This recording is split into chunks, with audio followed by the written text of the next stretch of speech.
ফাঁসে দেবো ভাই। ভাই আপনি এখানে কি রান্না করতেছেন ভাই? আমি এখানে পাকাচ্ছি হলো কাচ্চি বিরিয়ানি। কাচ্চি বিরিয়ানি না?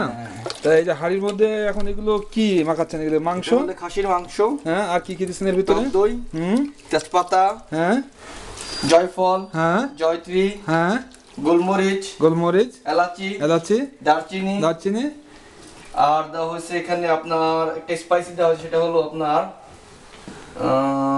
রেডিমেড আর কি, একমি পোলাও মশলা। এটা কি রেডিমেড কিনা ছিল? রেডিমেড কিনা ছিল। আচ্ছা ঠিক আছে। তো এর মধ্যে কি হলুদ ব্যবহার করবেন না? হলুদ দেওয়া হবে না, এখানে বিরিয়ানিতে হলুদ দেওয়া হয় না। আচ্ছা, এই বিরিয়ানি এটা খিচুড়ি না ভাই, এটা বিরিয়ানি খিচুড়িতে হলুদ দেওয়া। আচ্ছা, এই বিরিয়ানি রান্না করতে আমাদের কতক্ষণ সময় লাগতে পারে? মিনিমাম 2 ঘন্টা। 2 ঘন্টা লাগবে না? 2 ঘন্টার মধ্যে হয়ে যাবে ইনশাআল্লাহ। ওকে, ঠিক আছে। তা বিরিয়ানিটার নাম কি যেন বললেন ভাই? এটা কাচ্চি বিরিয়ানি।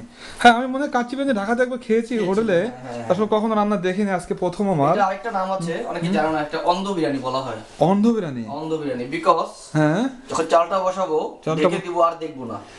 আচ্ছা আচ্ছা, আপনি চালটাকে ভিতরে পরে দিবেন না? মাংসটা হওয়ার পরে? হ্যাঁ। আচ্ছা, প্রথমে আপনি চাপাচ্ছেন মাংসটা, ঠিক না? চাপাচ্ছি। ওকে, মাংসটা চাপালেন, মাংসটা ঢেকে দিতে হবে না?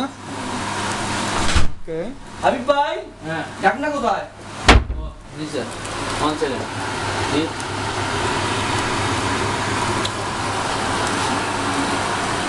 মাংসটা কতক্ষণ হবে ভাই? এটা নোংরা কেন? মাংসটা হবে 1 ঘন্টা। 1 ঘন্টা মাংসটা হবে না? আচ্ছা ঠিক আছে। পাশে কি হাবিব ভাই আপনার সহকারী না? হ্যাঁ, আমার কিচেন পটার।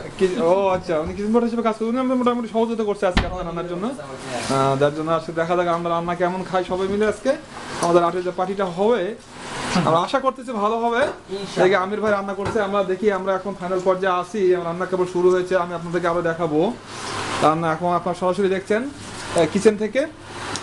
এখন আমির ভাই সমস্ত কিছু মশলা দিয়ে মাংসটা ঢেকে দিল। এখন আমরা ওয়েট করতেছি, উনি মানে সম্ভবত চালটা প্রস্তুত করবে নাকি ভাইয়া? না, এখন আমি একটা স্পেশাল আইটেম বানাচ্ছি, সেটা হলো শামি কাবাব। শামি কাবাব। হ্যাঁ, শামি কাবাব তো খেয়েছি আমি। হ্যাঁ, বাংলাদেশে বোধহয় খেয়েছি। হ্যাঁ, শামি কাবাব আর রেশমি কাবাবের নাম শুনছি আমি লন্ডন আসার পরে। ওই যে ডিশ, এটা না, স্টিলের ডিশ। আমরা তো মনে হয় লন্ডনে এসে আরেকটা কাবাব খেয়েছি, সেটা হচ্ছে রেশমি কাবাব। আপনি নাম শুনছেন না? বড়টা লাগবে, মাখানো যাবে না।